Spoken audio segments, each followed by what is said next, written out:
जनसंख्या के लिहाज से देश के सबसे बड़े सूबे का चुनावी रणभेरी बच चुकी है। जारी है सियासी समीकरणों को साधने की कवायद। ऐसे में यह जानना बेहद जरूरी है कि 2022 के चुनाव को लेकर क्या समीकरण बन रहे हैं। अलग अलग सीट पर, अलग क्षेत्र में वो कौन से मुद्दे हैं जो 22 के महासमर में अहम साबित होंगे। 403 में हर सीट, हर क्षेत्र की पड़ताल करेंगे। आज बात गोंडा सदर विधानसभा सीट की।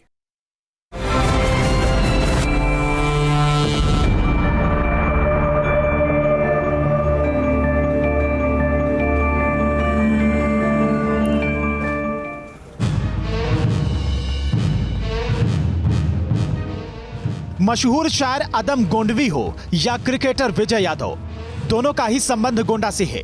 कला और संस्कृति के लिहाज से समृद्ध गोंडा का राजनीति के पटल पर भी अपनी अलग अहमियत है। बीजेपी सांसद ब्रजभूषण शरण सिंह और कीर्तिवर्धन सिंह का ताल्लुक गोंडा से है।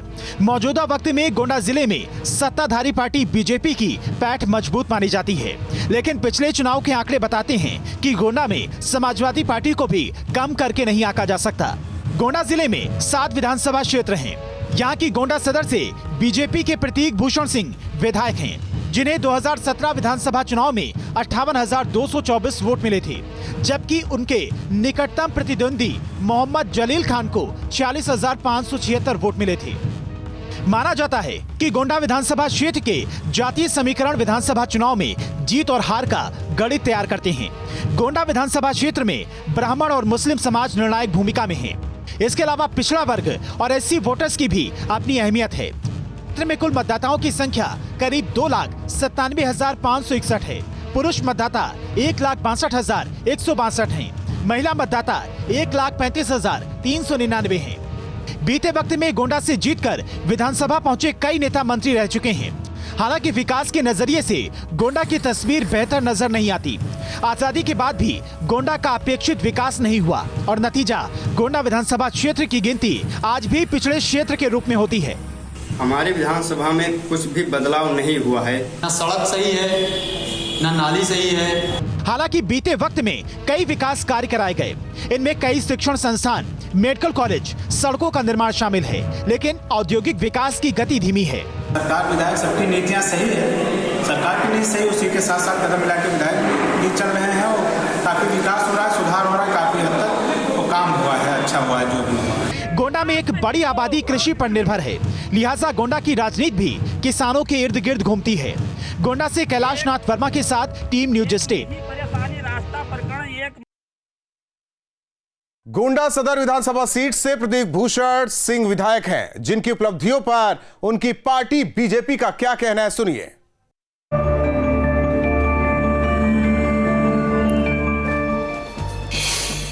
इस कार्यकाल की सबसे बड़ी उपलब्धि क्षेत्र विकास में हमने बहुत से रोडें बनवाई, मेडिकल कॉलेज बनवाया, गोंडा जिले में मेडिकल कॉलेज बन रहा है और ब्रिज का निर्माण हो रहा है। आपको सब दिखाई पड़ रहा है, उसमें हमें बताने की जरूरत नहीं है।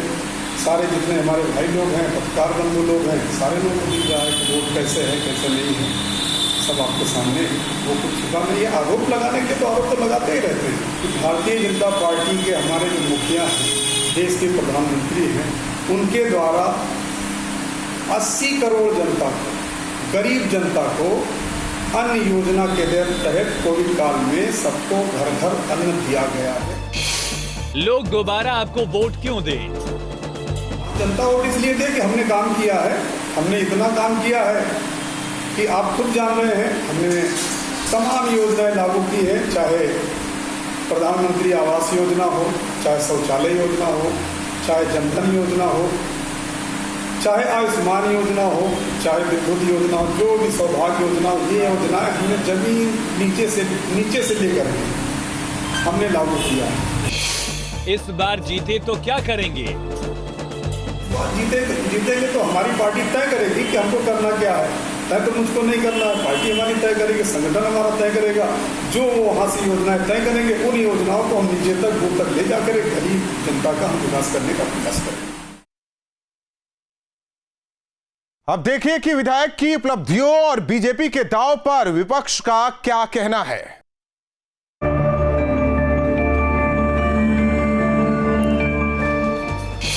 इस कार्यकाल में हुए विकास कार्यों को कैसे देखते हैं? देखिए, वर्तमान भाजपा सरकार ने, आपके भी निगाह में होगा कि स्वास्थ्य, शिक्षा और सड़क, इन लोग इस विषयों में कोई कार्य नहीं किया गया। और जो कुछ भी स्वास्थ्य विभाग के लिए किया गया वो समाजवादी पार्टी सरकार में जिला अस्पताल को एक बिल्डिंग जो है माननीय अखिलेश यादव ने दी, और एक महिला अस्पताल में भी जो दिखाई दे रही है उसकी जो है वो बिल्डिंग समाजवादी सरकार की है। जनता आपकी पार्टी को वोट क्यों दे? माननीय राष्ट्रीय अध्यक्ष अखिलेश यादव की 2012 से 2017 तक किए गए कार्यों का आकलन करके और उनकी सुविधाओं का आकलन करके, उनके जो है स्वच्छ छवि का आकलन करके हम वोट मांग रहे हैं, और 2022 में उन्हीं के नाम पे वोट मांगेंगे। जितना कार्य समाजवादी पार्टी ने किया था, आप बताइए, सड़क पे पड़ा किसी आदमी को कोई लादने को तैयार नहीं होता है। एक्सीडेंट के बाद खून खान वगैरह लगा रहता है। 108 एम्बुलेंस है महिलाओं के लिए। रात में देहातों में गरीब औरतें जिनके यहाँ 4 पहिया नहीं है, 2000-4000 रुपया लगता था तब गाड़ियाँ मिलती थी, वो भी समय पर नहीं। अब कोई आदमी फ़ोन करता है, उसको 102 उसके दरवाजे पड़ती है। लफंगे सड़क पे मार करते थे। 100 नंबर की वजह से कम उनके अंदर जो चलती रहती है उस दहशत की वजह से कम सड़कों पे आम आदमी फर्जी झगड़ा नहीं करता। आपकी पार्टी जीती तो क्या प्राथमिकता होगी? अखिलेश यादव जी ने पहले ही घोषणा की है कि 3 महीने जो है पहली बैठक में 300 यूनिट की बिजली हम फ्री देंगे। महिलाओं को 2000 रुपये महीना भत्ता दिया जाएगा। तो पुरानी समाजवादी पेंशन 500 के जगह पे 2000 के साथ फिर से बहाल की जाएगी।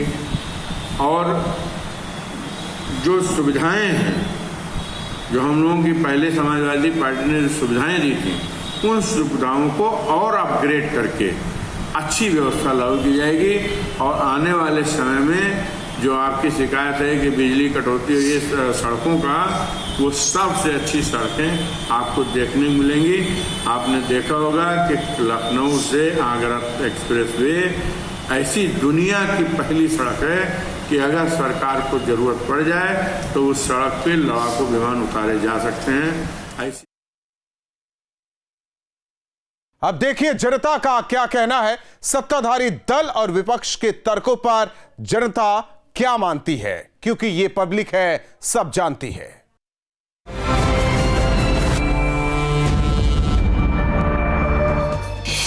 क्या इलाके में हुए विकास से आप संतुष्ट हैं?